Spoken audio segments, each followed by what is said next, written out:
Bonjour, bonjour, bonsoir, bonsoir à toutes et à tous. Bienvenue pour ce nouveau webinaire Grands Espaces.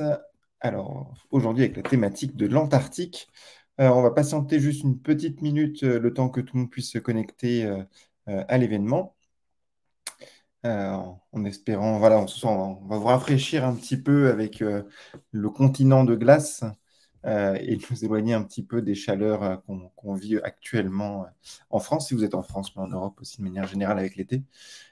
Aujourd'hui, on va parler de l'Antarctique. Alors, petit rappel déjà, Grands Espaces, ça fait 25 ans qu'on organise des voyages polaires. Cette année, Grands Espaces fête ses 25 ans. Initialement, c'est vrai qu'on a beaucoup d'activités, et principalement des activités dans les régions polaires arctiques, donc vers le Grand Nord. Mais c'est vrai qu'on a historiquement aussi beaucoup de voyages en Antarctique, puisque Christian Kemp, notre fondateur, qui a exploré les terres polaires depuis plus de 50 ans, a organisé la première expédition antarctique francophone en Antarctique, à bord du Caribou, un navire argentin. Et il était à l'époque soutenu par nul autre que Paul-Émile Victor. Donc voilà, c'est vrai qu'on Grands Espaces a malgré tout une histoire en Antarctique qui est très forte. Aujourd'hui, on a moins d'activités, mais c'est une destination qu'on va commencer à proposer de plus en plus. Je vous en parlerai un petit peu tout à l'heure avec un nouveau partenariat, avec un tour opérateur qui s'appelle Heritage Expedition, je vous en parlerai. Et puis aussi, nous, de notre côté, on souhaite pouvoir positionner d'ici quelques années des bateaux complètement innovants euh, qui n'auront pas de leur pareil dans ces régions, parce on va pouvoir proposer des bateaux de moins de 50 places qui vont rester sur la péninsule antarctique notamment, mais à horizon 2025-2026. Donc c'est une destination qu'on va souhaiter remettre en avant au fur et à mesure, parce que c'est une destination qui est magnifique, extrêmement lointaine, mais qui offre des paysages, des rencontres avec la faune tout à fait exceptionnelle. Donc voilà, donc on va commencer. Donc, Grands Espaces, 25 ans d'expédition polaire. Aujourd'hui, je vais vous parler du continent des glaces, donc qui est l'Antarctique. Et avant de rentrer un petit peu dans le détail, c'est toujours bien, je pense, de revoir un petit peu nos basiques, on va dire. L'Arctique versus l'Antarctique.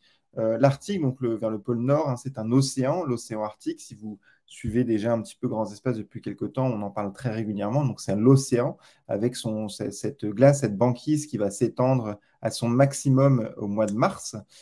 Encore actuellement, il y a pas mal de banquises d'ailleurs cette année parce que nos bateaux sont au Svalbard principalement.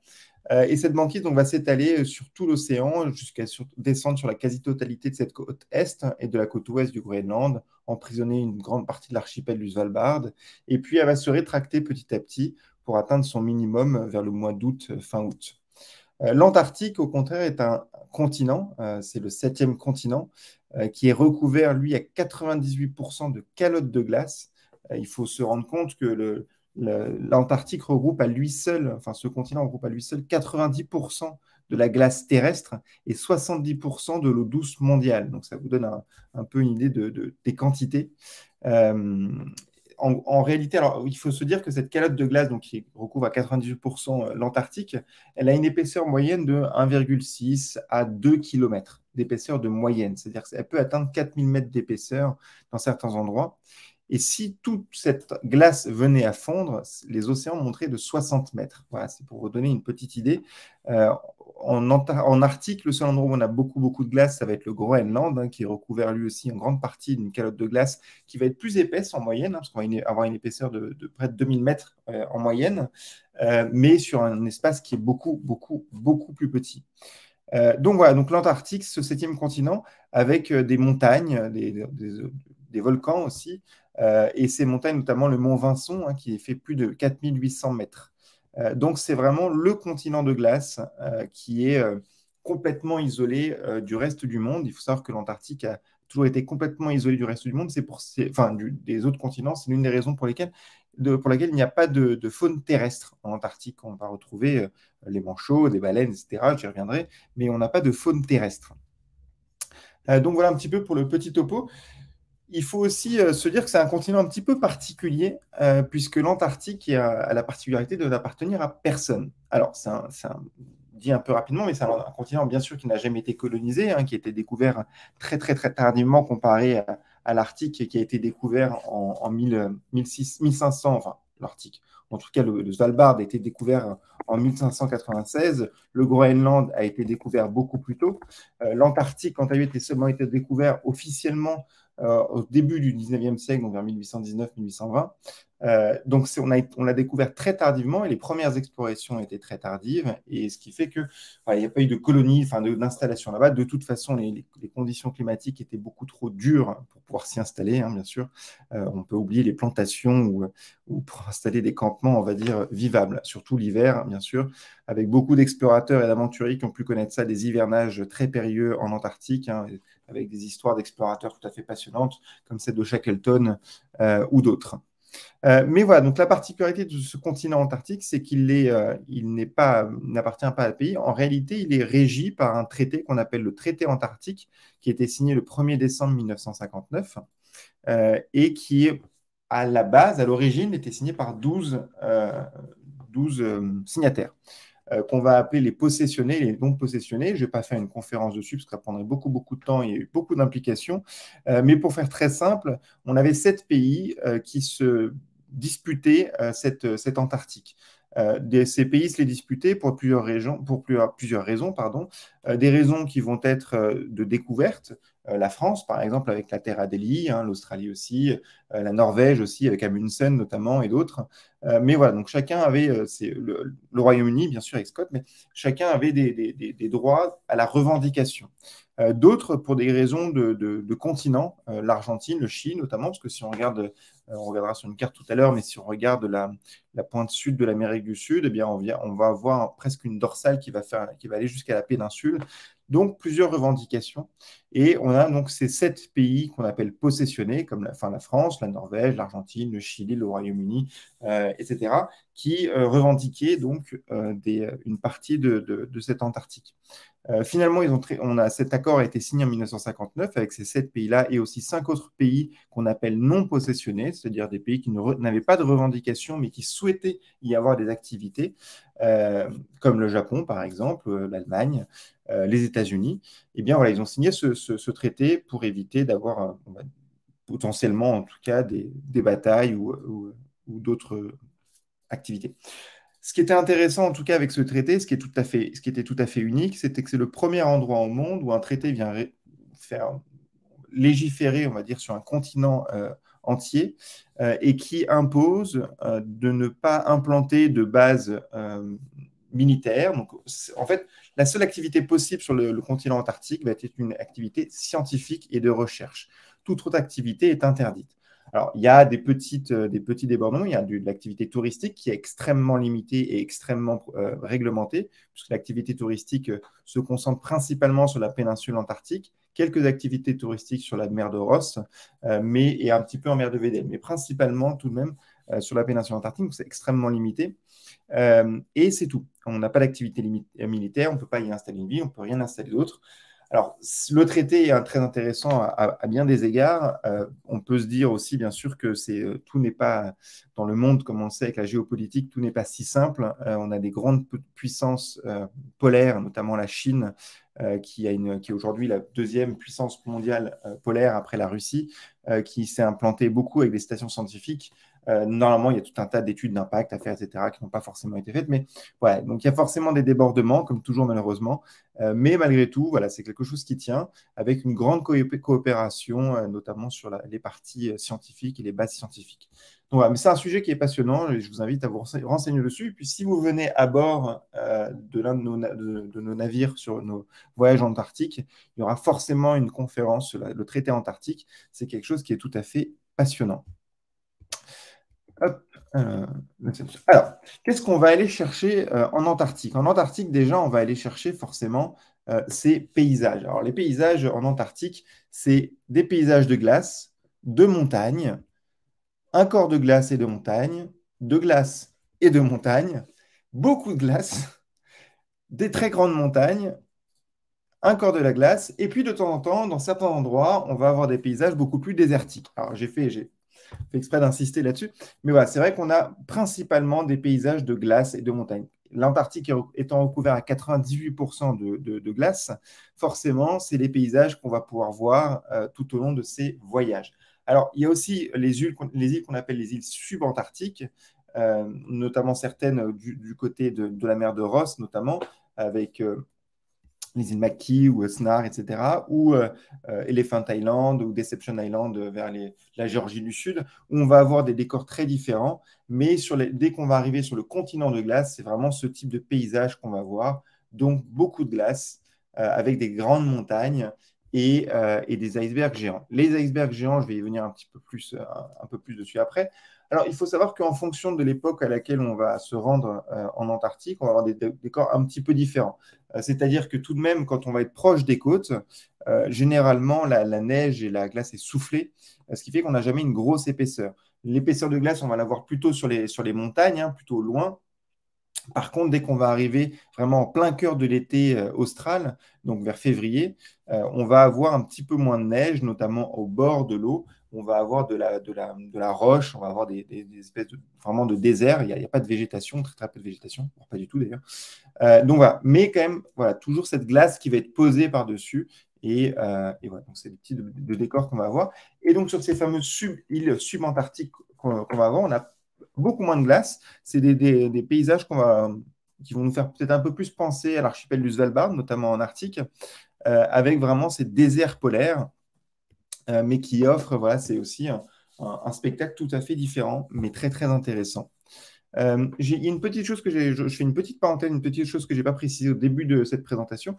N'hésitez pas à me poser des questions si vous le souhaitez. Vous avez le petit chat à votre droite si vous êtes habitué, vous savez très bien vous en servir.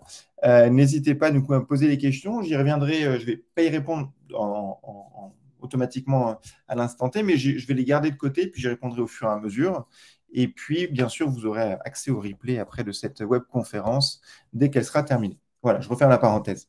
Donc voilà, donc on a ces îles subantarctiques. Ici, sur cette photo-là, on est à l'île de la Déception, qui était une ancienne base baleinière, qui a été fermée suite à la dernière éruption volcanique qui a eu lieu, si je me souviens bien, enfin, c'est à la toute fin du XXe siècle, je sais plus, je crois que c'est dans les années 80-90.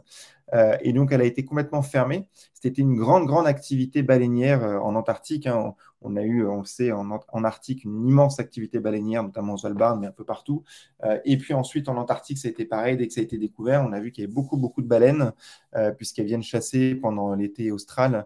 Elles viennent manger, se nourrir de krill, et où il y a des grandes concentrations dans les eaux polaires. Et du coup, voilà, forcément, des grandes zones de chasse.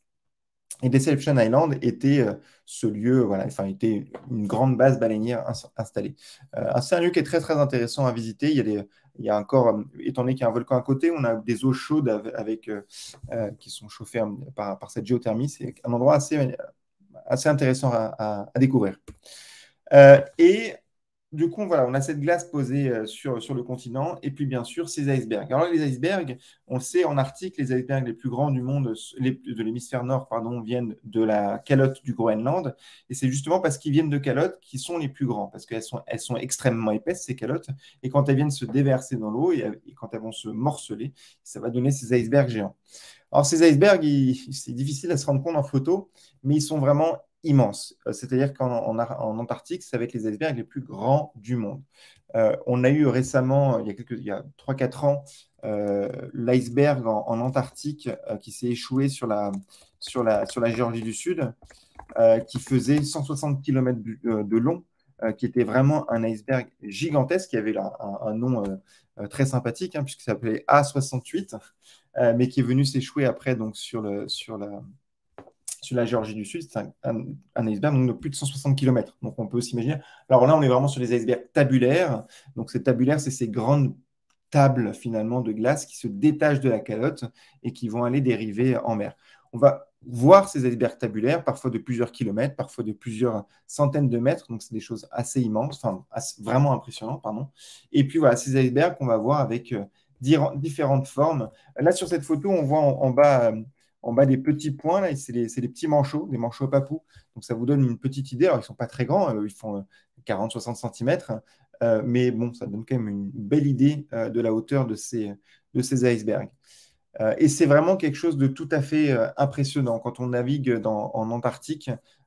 Dès qu'on arrive vers la péninsule, notamment, ou en mer de Ross, ou peu importe où on va naviguer, on voit quand on commence à voir arriver ces icebergs géants, c'est quelque chose de vraiment impressionnant. Il y en a de toutes les formes, certains avec des arches immenses, des formes complètement loufoques. Après, c'est un peu comme quand on regarde les nuages, c'est notre esprit après qui va pouvoir essayer, enfin, qui va essayer de se faire une idée un petit peu de s'imager un petit peu tout ça.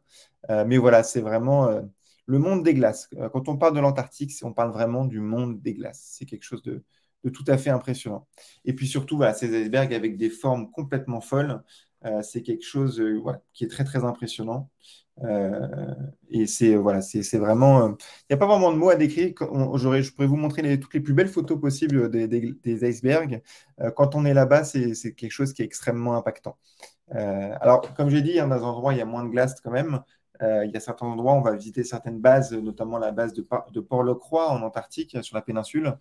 Et là, on est sur un tout petit îlot. Alors, c'est quasiment que des cailloux. Et ce qui fait que pendant l'été, bah, il y a un petit peu de neige, mais qui fond assez rapidement. Colonie de manchots de papous qui est autour. Et puis, on est entouré par dans un espèce de grand fjord et entouré de glace. Donc, voilà, c'est vraiment ça partout.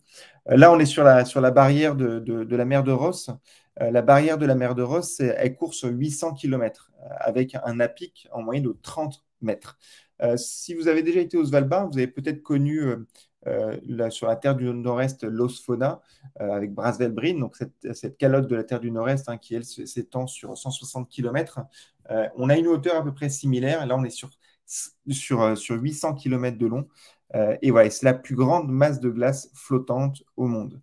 C'est vraiment voilà, le pays des superlatifs de la glace à ce niveau-là. Et là, quand on arrive sur la mer de Ross, à ce moment vers la barrière de glace de la mer de Ross, on n'est plus qu'à 1200 km du pôle sud.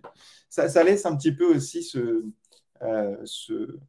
rester un petit peu, comment dire, euh, impressionné par tous ces explorateurs polaires, hein, que sont Shackleton, que sont Amundsen, Scott et bien d'autres, qui sont venus explorer ce continent antarctique dès le 19e siècle avec les technologies qui étaient les leurs à l'époque. Voilà, c'est tout à fait impressionnant. On va parler un petit peu de cette faune emblématique. Hein. Si en Arctique, on a comme faune emblématique l'ours polaire, en Antarctique, on a le manchot. Alors, il faut savoir que le manchot, déjà, le terme manchot, il n'y a qu'en français qu'on a un terme spécifique pour cet animal. Quand on parle enfin, en anglophone, on va employer le terme penguins, que ce soit pour les manchots ou pour les alcidés, donc les pingouins. Il y a les grands pingouins, il y a les pingouins, mais il y a aussi tout ce qui va être guillemot de brunique, par exemple, macareux, etc., font partie de la même famille, sauf qu'eux volent. Donc, dans le nord, on va avoir les petits pingouins et les pingouins, et dans le sud, donc, on va avoir les manchots qui ne volent pas. Donc, en France, en français, voilà, on a vraiment le terme spécifique à cela.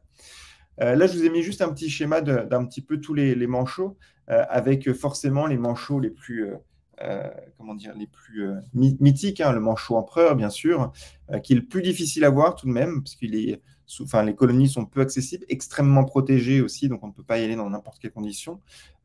C'est aussi le plus grand des manchots. Le manchot royal qui vient juste en dessous, qu'on confond souvent, mais qui sont assez différents. Le manchot royal un peu plus petit.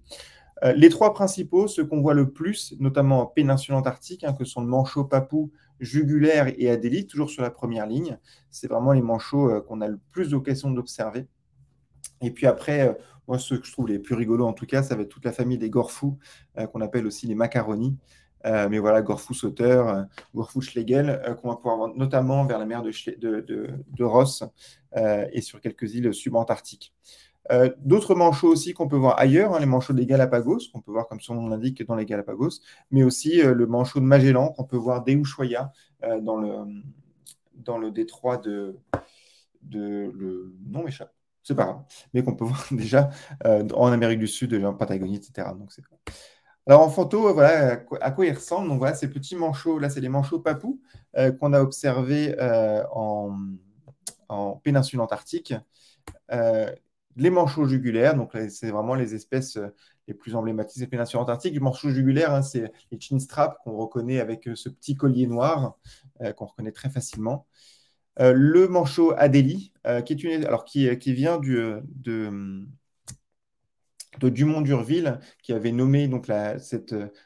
Merci beaucoup, Evelyne Détroit de Beagle. Merci, le nom m'avait échappé. C'est exactement ça, le Détroit de Beagle, donc pour les manchots de Magellan. Le manchot Adélie, donc Dumont d'Urville avait découvert la Terre Adélie et qu'il avait nommé au nom, en hommage à sa femme, hein, Adèle, et il avait découvert donc ces manchots et qu'il avait nommé aussi manchot Adélie. Et alors les manchots Adélie, on a l'impression qu'ils ont des très grosses pupilles noires. Ce qui n'est pas le cas, en fait, ils ont le tour de l'œil est blanc, ils ont un petit duvet blanc, et ce qui fait qu'ils sont extrêmement très reconnaissables, et c'est des manchots qui sont assez rigolos à observer aussi. De toute façon, observer des manchots, c'est toujours des moments très rigolos, enfin très sympathiques. Quand on va faire une croisière en Antarctique, on va passer beaucoup plus de temps à terre qu'en Arctique. En Arctique, vous le savez, il y a les ours polaires, donc généralement, nos excursions à terre ne sont jamais très longues. On préfère passer plus de temps en croisière zodiaque parce qu'on va chercher beaucoup de faune, on va vouloir s'approcher des ours, etc. En Antarctique, on n'a pas du tout cette problématique-là. On peut rester autant de temps qu'on veut à terre, dans la mesure du raisonnable, bien sûr. Mais ce qui fait qu'on va pouvoir passer donc du temps vers ces colonies, proches de ces colonies, et donc les observer. Et c'est toujours des moments assez cocasses. Bah, déjà, les voir se déplacer à terre, hein, parce qu'ils sont extrêmement habiles à l'eau pour aller chasser. Par contre, à terre, voilà, ils ont des marches qui sont assez rigolotes. Et puis, du coup, entre les manchots qui vont venir piquer des cailloux dans le nid de l'autre pour l'amener dans son propre nid, parce qu'ils ont vraiment ce côté-là, avec les manchots papous notamment, il faut qu'ils trouvent les plus beaux cailloux pour avoir le plus beau nid possible. Donc, ils vont venir piquer les cailloux dans le nid d'à côté. Et donc, parfois, ils se poursuivent. Alors, voilà, on peut assister à ces scènes qui sont très cocasses et qui sont très amusantes. Et puis, toujours amusant, enfin, les manchots ont un visage, enfin, une tête un peu assez expressive, je trouve, en tout cas personnellement. Et voilà, donc on prend vraiment beaucoup de plaisir à rester, à passer du temps proche d'eux. Et c'est toujours, enfin, voilà, c'est toujours des très, très jolies rencontres. Les manchots royaux, donc, qui est aussi une espèce mythique, qu'on peut notamment aller voir en Géorgie du Sud. Je vous montrerai la carte, bah, je vais vous la montrer de suite. Hop.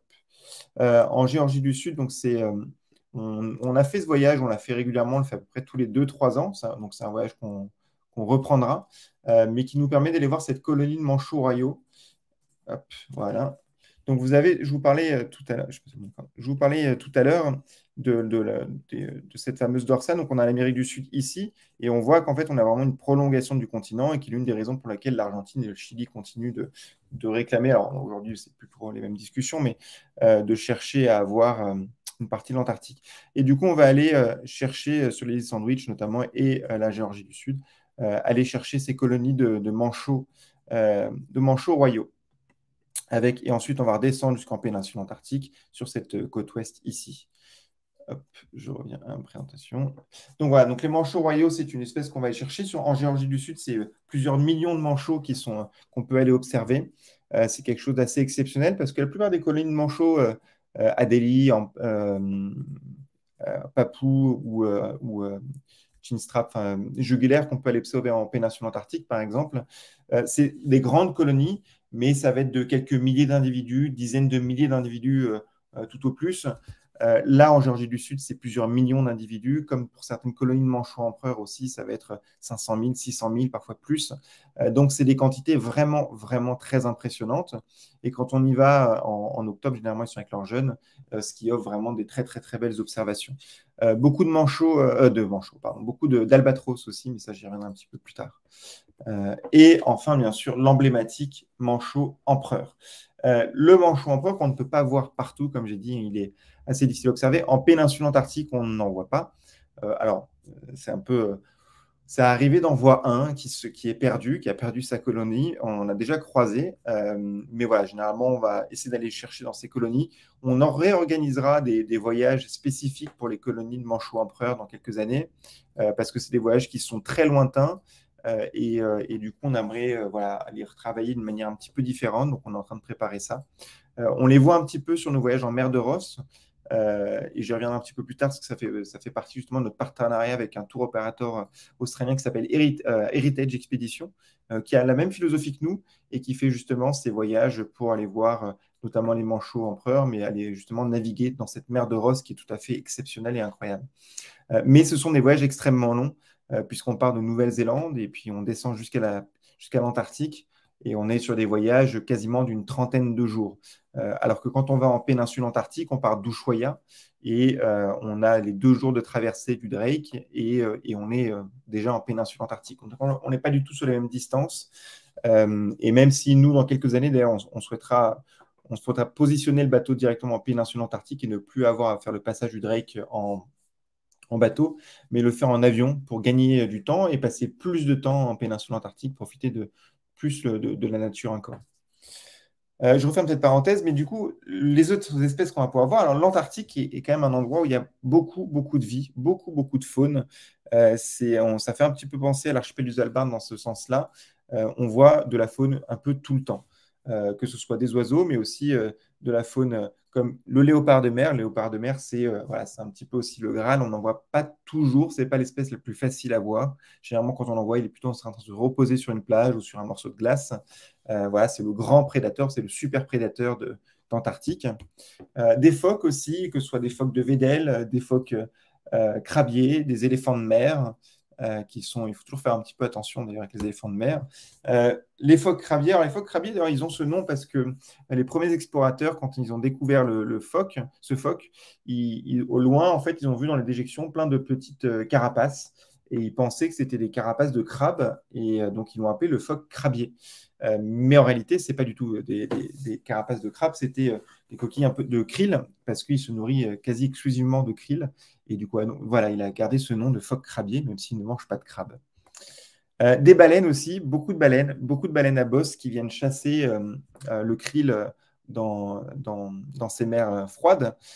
C'est beaucoup, beaucoup d'observations de baleines à bosse, vraiment. Moi, je me souviens de sorties en zodiac avec des baleines à bosse un petit peu partout qui chassaient autour des zodiacs. Donc voilà, les baleines à bosse, c'est vraiment quelque chose qu'on observe assez facilement là-bas, qui vont passer proche des zodiacs. Et voilà, ça, c'est vraiment quelque chose qu'on observe assez facilement. Des orques aussi. Alors, les orques, il faut toujours un petit peu plus de chance, par contre, pour en voir. Mais c'est pas rare de voir des orques chasser aussi dans les eaux antarctiques. Beaucoup d'oiseaux aussi, beaucoup de vie, notamment des labs, des albatros hurleurs, des albatros pardon, à sourcils noirs, donc tout un tas d'albatros. Dans certains endroits qu'on va visiter, en Géorgie du Sud notamment, il y a les colonies d'albatros. Quand on a nos voyages sur la mer de Ross, on a sur certaines îles, on a des colonies d'albatros avec plus de 5000 individus. Donc voilà, donc les albatros, on en voit beaucoup. On en voit beaucoup dans la traversée du Drake aussi, beaucoup, c'est un grand mot, mais on en voit toujours en tout cas qui viennent suivre le bateau par moment. C'est très impressionnant parce que, alors, il y a ceux à sourcils noirs, les hurleurs, tous les albatros, enfin, des immenses envergures, et puis on va les voir planer autour du bateau, et c'est très, très impressionnant. Il faut savoir que l'albatros peut voler plusieurs jours sans s'arrêter, sans dormir, et il ne bat quasiment pas des ailes. Il a d'ailleurs dans ses ailes un petit blocage qui lui permet de bloquer ses ailes pour éviter d'avoir à forcer sur l'appui du vent. Et donc, il va avoir ses ailes vraiment bloquées et qui va lui permettre de planer. Et donc, c'est très, très intéressant à le regarder parce qu'on on va le voir jouer dans les courants de vent, descendre, remonter. Et du coup, chasser aussi, lui, il semblerait, d'après les études, qu'il a un odorat extrêmement développé et qu'il va suivre un petit peu les odeurs pour aller chasser le poisson. Donc voilà, un animal extrêmement intéressant et on fait toujours beaucoup d'observations et c'est très sympa aussi pour les ornithos, les amateurs d'ornithologie et de photos parce qu'on a toujours les belles occasions de faire des photos. Les damiers du Cap aussi, qui généralement nous suivent un peu tout au long des voyages. Donc ça, c'est aussi une espèce qu'on voit assez facilement. Des fulmars aussi qu'on peut voir qui vont venir raser le bateau. Donc voilà, pas mal d'espèces d'oiseaux. Alors, quand partir dans ces régions antarctiques, chaque région du monde a des époques, on va dire, plus propices. Déjà, un peu comme l'Arctique, hein, c'est la même chose. On a l'hiver austral où on ne peut pas y aller hein, pour des raisons évidentes comment dire, de nuit, tout simplement. Quand il fait nuit, on évite d'aller naviguer dans ces régions-là. Il fait extrêmement froid, les conditions de glace, les conditions météo sont extrêmement dures. Déjà qu'en été, elles ne sont pas forcément très simples. Hein. Quand on passe le passage de Drake, il peut être très, très, très mouvementé. Donc voilà, on n'est pas dans les mers les plus douces du monde, bien au contraire. Et ce qui fait que voilà, déjà, on n'y va que l'été. Généralement, les premiers voyages s'organisent à partir du mois d'octobre et se terminent à partir de février-mars. Pour vous donner un petit peu aussi une explication avec une carte, donc là, vous avez une carte des glaces du mois d'octobre. Donc, vous voyez que la péninsule antarctique, avec cette glace antarctique, est quasiment là à son apogée. Elle a d'ailleurs peut-être commencé déjà un petit peu à réduire au mois d'octobre. Et ce qui fait que vous voyez, on a très peu d'accès. Donc là, on va pouvoir avoir un petit peu d'accès sur la péninsule antarctique parce qu'en fait, il y a plein de petites îles, donc on arrive à se trouver, des passages, donc on va pouvoir les naviguer. Il faut savoir que si en Arctique, on passe systématiquement le cercle polaire arctique, étant donné que le cercle polaire est juste en dessous de l'Islande, hein, donc dès qu'on arrive à Tromsø, on est déjà au-dessus. En Antarctique, on le passe rarement parce que généralement, la glace nous en empêche. Alors, en mer de Ross, ça peut arriver, enfin, généralement, on y arrive, hein, mais sur la péninsule antarctique, c'est beaucoup, beaucoup, beaucoup plus rare. Parce que généralement, justement, la glace va nous empêcher d'aller jusqu'au cercle polaire antarctique. Un peu plus tard, donc là, on est en décembre, donc là, on est en plein été, on voit que la glace a bien, bien fondu. Et donc là, c'est là où la péninsule antarctique est complètement libre. Et la mer de Ross commence aussi à se libérer. La mer de Ross, c'est tout au nord. Enfin, c'est quand on a la péninsule, on peut continuer, puis on va être juste de l'autre côté. Hop, je peux vous montrer sur la carte, on y verra un petit peu mieux. Hop. Donc voilà, donc là, ici, on a la péninsule antarctique qui est ici. Et on va avoir ensuite cette mer de Ross qui est ici. Donc là, vous avez la Nouvelle-Zélande avec l'Australie qui est ici. Et on va descendre et vous avez donc la barrière de mer de la mer de Ross est à ce niveau-là. Ici, elle vient fermer complètement cette ouverture, en tout cas une bonne partie. Et puis ensuite, vous avez donc ici cette mer de Ross. Voilà. Et j'en vais ici. Et on va avancer un petit peu plus dans le temps. Donc là, on est en janvier. Donc là, on est sur le moment où la glace est quasiment à son minimum, mais c'est à son minimum en février-mars, avec voilà, beaucoup plus d'accès. C'est pour ça qu'on organise les voyages en mer de Ross plutôt en janvier-février, parce que ça nous permet d'y accéder. La péninsule antarctique est complètement ouverte à ce moment-là. La mer de Weddell, elle, va stocker beaucoup la glace, et c'est pour ça qu'on a très très peu de voyages qui s'organisent là-bas. Voilà un petit peu pour vous donner une image de ces lieux. Et vous voyez que là, on est sur des images de 2023. Hein, la glace s'est bien refermée ici. On l'a bien dérivée sur la mer de Ross qui a bien bloqué ici. J'ai une question pour les photos de paysage, quels filtres sont incontournables? Alors, en photo, étant donné qu'on va avoir de la glace et de l'eau avec beaucoup de réverbération, je dirais des filtres polarisants. Alors après, ça dépend du matériel, mais les filtres polarisants sont bien. Ça va vous éviter beaucoup de reflets et ça permettra d'avoir plus de contraste. Donc voilà, principalement des filtres polarisants. Après, à quel niveau je vous conseille de voir avec votre revendeur. Mais voilà, généralement, on est en plein soleil quand on y va en décembre, janvier. Donc, quand il y a plein soleil, du coup, des filtres, en tout cas, avec un indice assez fort. Alors, avec quel navire se rend-on en Antarctique, en tout cas chez Grands Espaces? Donc, vous connaissez déjà l'Ocean Nova. L'Ocean Nova se rend en Antarctique. En tout cas, nous, on a un voyage en Antarctique avec ce bateau qui se rend en péninsule antarctique au mois d'octobre, octobre 2023. Alors, c'est un bateau qu'on apprécie tout particulièrement. Ça fait une dizaine d'années qu'on travaille avec ce navire, qui était un ancien express côtier groenlandais, qui a été entièrement réaménagé pour la croisière expédition. C'est un bateau qui a un équipage extrêmement sympathique, qui marche extrêmement avec un service qui est vraiment excellent. On mange très bien à bord. Et puis voilà, alors le bateau a une décoration, je vais pas vous le cacher, un petit peu vieillotte. Mais on est quand même dans un bateau extrêmement confortable. Et puis surtout, c'est un peu ce qu'on appelle entre nous la 4x4 des mers, qui franchit extrêmement bien les glaces, qui est un bateau voilà, très robuste et qui est parfait pour la péninsule antarctique. Donc voilà, c'est vraiment un super bateau qu'on apprécie vraiment beaucoup. Il a cet avantage d'avoir aussi d'être vraiment très orienté vers l'extérieur, avec beaucoup d'espaces d'observation, pas mal d'espaces extérieurs, et notamment ce salon panoramique qui est le lieu où on fait nos conférences. On va parler de la faune, etc., de l'histoire. Et c'est le lieu du bar aussi. Et en fait, ce salon panoramique, il est en haut du bateau, là, vous avez la passerelle à l'avant, et il est juste derrière, donc on voit toutes ces vitres, et c'est à ce niveau-là, donc tout en haut. Et ce qui fait que quand on navigue, c'est très sympathique, parce qu'on a vraiment ces paysages qui défilent, et puis on peut en profiter. Voilà, c'est vraiment un bateau idéal. Euh, les cabines, on a plusieurs types de cabines. On a des cabines doubles, twin et triple. On est sur des cabines qui vont de 11 à 16 mètres carrés pour les plus grandes. Donc, on n'est pas sur des très grandes cabines, mais elles sont confortables. Toutes les cabines sont bien sûr vers l'extérieur, avec des fenêtres, pas de hublot, donc que des fenêtres. Donc, c'est des cabines qui sont lumineuses et voilà, qui ont tout le confort nécessaire. Donc, voilà, on est quand même très bien à bord de ce bateau. L'autre bateau qui vous emmène là-bas, je vous ai dit, on n'a plus beaucoup de voyages actuellement en Antarctique, on en a deux.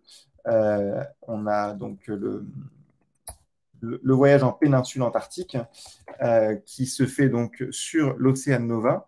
Et nous avons donc notre autre voyage qui se fait sur l'Heritage Adventurer. Et donc, je vais vous parler rapidement d'Heritage. Heritage, c'est un tour opérateur comme nous, comme Grands Espaces, qui est donc australien, qui est spécialiste, lui, plutôt des régions australiennes, Nouvelle-Zélande, jusqu'au Japon notamment, avec des voyages tout à fait exceptionnels. Et on collabore avec eux maintenant, c'est-à-dire que eux travaillent avec nous pour certains de nos voyages, revendent certains de nos voyages, et puis nous, du coup, on a certains de leurs voyages aussi. C'est un tour opérateur qui a la même philosophie que nous, c'est-à-dire une philosophie vraiment orientée nature, sur les conférences, pour découvrir cette nature qui nous entoure. Donc, c'est pour ça qu'on a décidé de travailler un petit peu plus avec eux, parce ça fait longtemps quand même qu'on collabore avec eux, mais on a vraiment beaucoup de synergie. Et c'est pour ça qu'on a décidé de proposer certains de leurs voyages, parce que c'est les spécialistes de la mer de Ross et de ces régions du monde que nous, on maîtrise forcément moins, parce qu'on est beaucoup plus éloigné. Et donc, c'est pour ça que plutôt que d'aller positionner un bateau nous-mêmes, on a préféré travailler avec eux, dont c'est la spécialité. Là, sur ce voyage-là, vous êtes sur l'Heritage Adventurer, qui est un bateau qui a été réaménagé assez récemment, qui fait 130 places. Alors oui, c'est un bateau plus grand que ce que Grands Espaces exploite d'habitude, mais il y a une raison à cela, c'est que les navigations ne sont pas les mêmes. On ne peut pas avoir un petit bateau pour ces mers-là, tout simplement parce que là, vous êtes sur un voyage d'une trentaine de jours. On part d'ici, d'Ivercaville en Nouvelle-Zélande, avec tout ce voyage-là qui va descendre jusqu'en mer de Ross. Donc, vous imaginez, c'est beaucoup, beaucoup, beaucoup de navigation. Enfin, beaucoup de navigation. On s'arrête dans beaucoup d'îles. Donc, en fait, le voyage, il y a un peu de mer, il y a de la mer, il faut le dire. Mais il y a beaucoup d'activités, et avec pas mal de sorties sur les petites îles subantarctiques. Ce qui fait qu'on a l'activité. Par contre, on va traverser des hautes mers. Et c'est comme je l'ai dit tout à l'heure, ce n'est pas les mers les plus simples du monde. Et c'est pour ça qu'avoir un tout petit bateau n'est pas forcément adapté à ces mers-là. Plus votre bateau est petit, plus il va bouger. Là, vous êtes sur un bateau qui est plus grand, parce qu'il fait plus d'une centaine de mètres. L'Ocean Nova, à titre de comparaison, fait 79 mètres. Donc, on est sur un bateau plus grand, qui est plus puissant aussi, parce qu'il va jusqu'à 14 nœuds, et qui lui permet de faire ses traversées océanes plus rapidement. Et éviter aussi les mauvaises conditions. L'Ocean Nova va entre 8 et 10 nœuds en vitesse de croisière, donc ça vous donne aussi un élément de comparaison. Donc c'est pour ça qu'on préfère qu'on travaille avec eux et que ce bateau est plus grand que ce qu'on utilise d'habitude. Les cabines sont, comme j'ai dit, ça a été un bateau qui a été rénové récemment. Donc on est sur des cabines extrêmement confortables, bien sûr aussi que des cabines extérieures, avec un excellent service à bord. On y mange très bien. On a eu un premier voyage qui s'est déroulé avec eux sur la mer de Roche, justement, en début d'année, qui était un voyage qui s'est extrêmement bien passé. Je vous invite à découvrir le carnet de voyage qui est publié sur le site de Grands Espaces pour vous faire un petit peu une idée.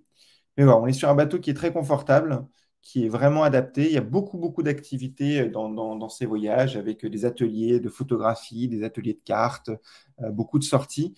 Comme tous nos voyages, on essaie de maximiser les sorties, hein, bien sûr, c'est-à-dire que dès qu'on est sur place, on essaie de faire 2-3 sorties par jour.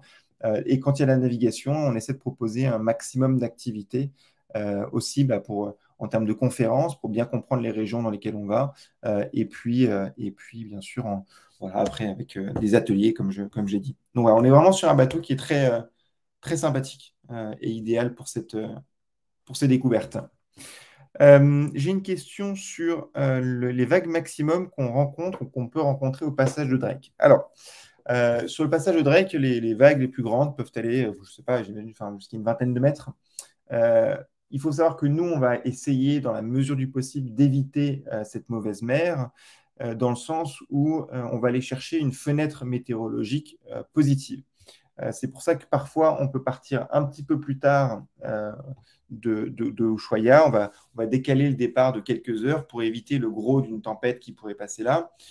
Et pareil, on peut repartir parfois un peu plus tôt de péninsule ou un peu plus tard, tout en essayant, enfin en faisant en sorte, bien sûr, d'être à l'heure pour les vols.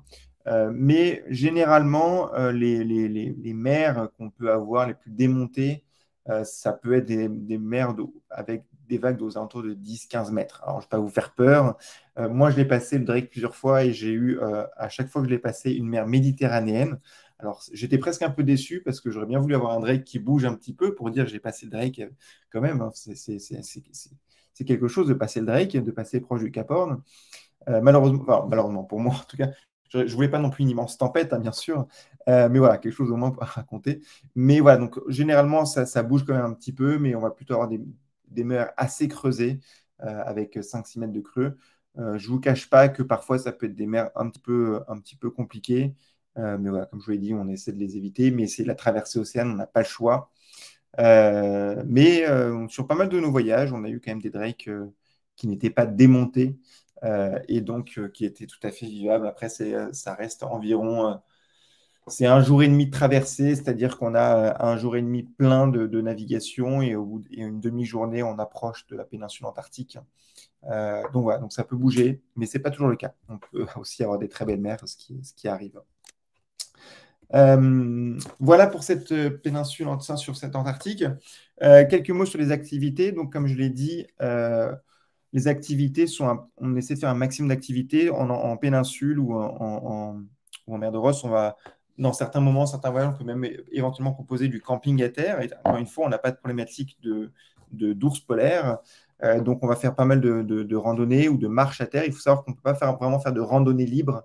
Le continent est extrêmement protégé, donc généralement vos guides vont faire un chemin sur lequel on va pouvoir marcher, mais on ne peut pas partir se balader librement, c'est extrêmement protégé. Beaucoup de croisières zodiaques justement aussi entre ces icebergs, aussi la découverte la rencontre de cette faune, des baleines qui vont être autour de nous. On va aussi pouvoir faire des sorties kayak dans certains bateaux, plutôt sur l'Heritage Adventurer. Mais voilà, donc on essaie de maximiser les activités aussi. C'est quand même des voyages assez intenses. On essaie de sortir le plus possible, notamment sur la péninsule. On va sortir le plus possible. Et sur les voyages en mer de Ross, dès qu'on va arriver dans les lieux, dans les îles ou sur le continent, on va pouvoir justement faire le maximum de sorties. Les guides sont là à bord. Alors, sur le voyage Heritage, vous êtes sur un voyage qui n'est pas 100% francophone. Par contre, vous serez forcément accompagné par l'un de nos guides, l'un ou plusieurs de nos guides. Cette année, c'était Vincent Lecomte, que vous connaissez peut-être, qui est un de nos grands guides grands espaces, qui a accompagné ce voyage et donc qui a proposé aussi des conférences réservées au groupe, à notre groupe. Donc voilà, donc il accompagnait. Et puis en péninsule antarctique, vous êtes sur l'Océan Nova, donc avec un groupe 100% francophone. Les conférences, comme toujours, hein, c'est des conférences qui vont être à la fois sur la nature, cette faune, ces paysages, mais aussi bien sûr sur tous ces hommes et ces femmes qui ont fait ces continents, qui ont fait parler de ces continents. Les explorateurs, hein, en Antarctique, c'est des histoires fascinantes.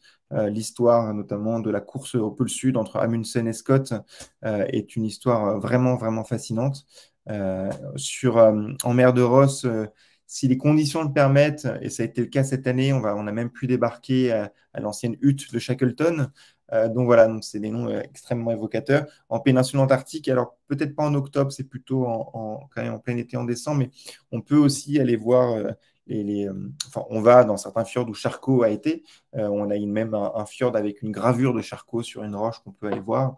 Donc voilà, c'est quand même des voyages tout à fait passionnants. C'est le continent des glaces et voilà, c'est un endroit fascinant, fascinant. Très lointain, il faut s'en rendre compte, ça par contre, c'est vrai qu'on est... Alors la péninsule antarctique, déjà, c'est loin, puisqu'il faut aller jusqu'à Ushuaia, donc on est déjà au bout du monde, au bout de l'Amérique du Sud. La mer de Ross, c'est un départ de Nouvelle-Zélande. C'est pour ça qu'on propose aussi souvent enfin, généralement des extensions en Nouvelle-Zélande, parce que Nouvelle-Zélande, on n'y va pas tous les jours, bien sûr. Et donc voilà, on est sur des voyages très longs, mais par contre, tout à fait exceptionnels. J'ai une question sur la meilleure période pour voir les baleines et les orques. Les orques, enfin, les baleines et les orques viennent chasser à partir en été austral. Donc vraiment le gros de la chasse va se faire octobre, novembre, décembre, janvier. Puis ensuite à partir de janvier, généralement elles sont à peu près rassasiées. Février, mars, elles vont commencer à remonter vers le Pacifique pour aller se reproduire. Donc voilà. Euh, Est-ce que j'ai oublié des choses? Oui, nos guides, c'est important. Donc, j'étais déjà en train d'en parler. Mais voilà, on a vraiment une super équipe de guides et c'est l'une des forces de Grands Espaces. Si vous nous connaissez, vous avez déjà voyagé avec nous, vous le savez. Sur l'Océan Nova, vous aurez donc notre équipe de guides de, de 8 guides, entre 7 et 8 guides, avec votre chef expédition. Et donc, sur le bateau d'Héritage d'Aventure, il y aura un, deux ou trois guides, ça dépend du nombre d'inscrits. Mais on a voilà, une équipe de guides qui est passionnée, extrêmement connaisseuse aussi, extrêmement connaisseur de toutes les thématiques possibles. Hein, donc, que ce soit la glace, que ce soit l'histoire, que ce soit les micro-organismes, etc. Et c'est cela qui vont venir vous raconter à bord de nos bateaux et tout au long de ces voyages. Euh, voilà. Est-ce que j'ai autre chose que je peux vous raconter? J'ai pas de petit film malheureusement à vous montrer sur l'Antarctique. Alors, il y en a plein, mais si, une information importante, on a fait un webinaire sur la mer de Ross et l'Antarctique de l'Est en octobre 2021. C'était sur un voyage en mer de Ross. Je vais vous le mettre sur le chat parce que si ce voyage vous intéresse, ça pourra vous permettre de mieux, enfin voilà, d'en apprendre un petit peu plus. C'était animé par Christian Kempf et Samuel Blanc et Agnès Brunière, qui sont Samuel Blanc et Agnès Brunière sont des personnes qui accompagnent très régulièrement ces voyages en mer de Ross, qui étaient aussi à bord du bateau Heritage, d'ailleurs, j'ai oublié de le dire, qui sont d'excellents photographes et d'excellents connaisseurs de cette région. Donc voilà, donc ça vaut la peine d'assister à ce carnet ce webinaire. Et je vais vous mettre aussi le lien vers le carnet de voyage, donc le résumé du voyage que nous avons fait cet hiver, enfin cet été austral, mais cet hiver pour nous, en mer de Ross, donc qui s'est déroulé du 7 janvier au 3 février et qui était accompagné donc par Vincent Lecomte. Enfin, je vous mets ces deux petits liens là dans le chat et qui vous permettront de vous plonger un petit peu dans ces voyages. Et vous avez aussi dans nos carnets de voyage, que je vais vous mettre aussi, le carnet de voyage de notre voyage en péninsule antarctique qui était à bord de l'Ortelius cette année, qui est un bateau qu'aujourd'hui qu'on n'exploite plus, avec lequel on ne travaille plus, mais voilà, qui était sur l'Ortelius, mais qui raconte le voyage de toute manière, et là qui était rédigé par Sarah, qui est sans doute la meilleure plume de grands espaces et qui accompagne ce voyage en directrice de croisière. À bord, vous avez des guides comme Xavier Allard, Nicolas Nuise et d'autres. Alors, j'ai une question sur où est amarré le bateau. Est-ce que l'Océan Nova est amarré sur le port d'Ushuaïa où on doit embarquer par Zodiac? Alors, le bateau est amarré généralement au port.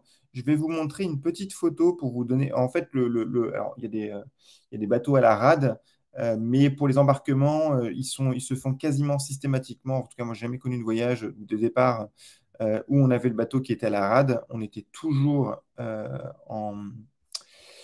sur le quai. Et oui, c'est très simple. En fait, vous avez un très long quai qui est donc Choyef, enfin, c'est un très long quai et qui est très facile à voir. Je vais juste vous partager une photo pour que vous ayez une meilleure idée. Tac, tac, tac, tac. C'était une photo quand j'y étais en 2020. Hop. Alors, une toute petite seconde que je retrouve cette photo. Ortelius, Ortelius. Je ne vais pas la retrouver. Eh bien, c'est pas grave. Ok, je vais chercher différemment. Mais non, non, c'est très très simple de se retrouver. De toute façon, généralement, quand on part d'Ushuaïa, on a, comment dire, on a le groupe qui arrive tous ensemble en avion. Et si ce n'est pas le cas, on a le point d'embarquement avec une adresse précise. Donc, c'est très, très simple. Je vais vous montrer voilà, en photo pour voir un petit peu le quai d'embarquement. Donc, il est ici. Hop, je vais tromper le bouton. Donc là, on est à Ushuaia et tout ça, c'est le quai d'embarquement. Vous voyez ici, on a plusieurs bateaux. Là, on a l'Australis, hein, qui est le bateau qui fait les voyages en Patagonie. Et c'est tout le long de ce quai-là que on va avoir tous les bateaux de croisière expédition qui partent. On a notamment ici, je pense que c'est l'Austral, hein, de Ponant. Et vous avez l'Ortelius qui est juste ici, donc le bateau sur lequel moi j'avais embarqué. Ça vous donne aussi, c'est un bon moyen de vous montrer la différence de taille de navire, puisque l'Ortelius fait moitié moins en termes de taille quasiment que ce bateau Ponant. L'Océan Nova est un peu plus petit aussi. Donc voilà, ça vous donne un petit peu une idée sur les différences de taille de bateau. Voilà. Je trouvais ce comparatif amusant.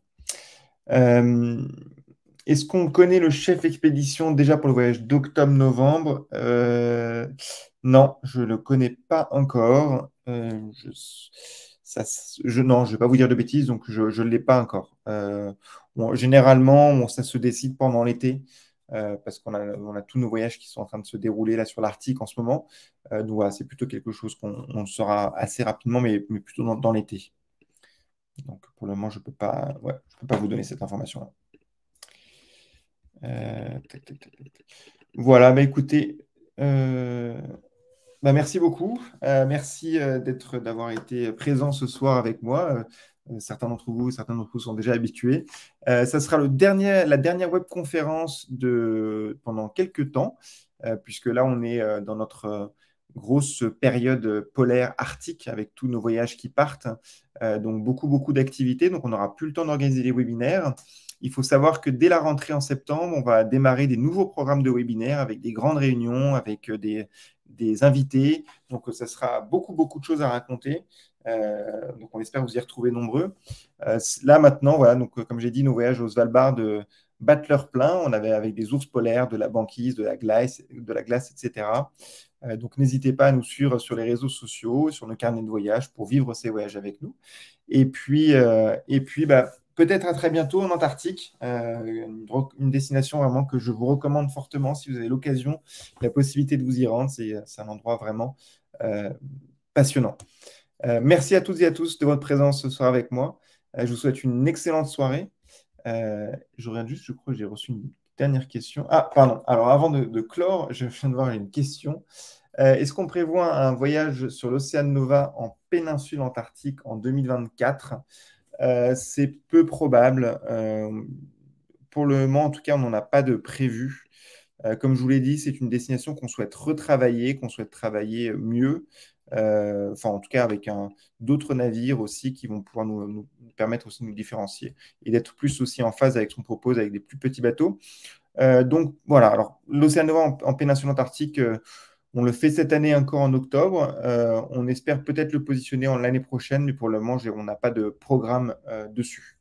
Voilà. Et donc avec cette dernière question, cette dernière réponse, du coup, je vous souhaite donc une excellente soirée. À très bientôt, un très bel été aussi. Et puis voilà, il pleut peut-être à bientôt sur un de nos bateaux. Au revoir et merci.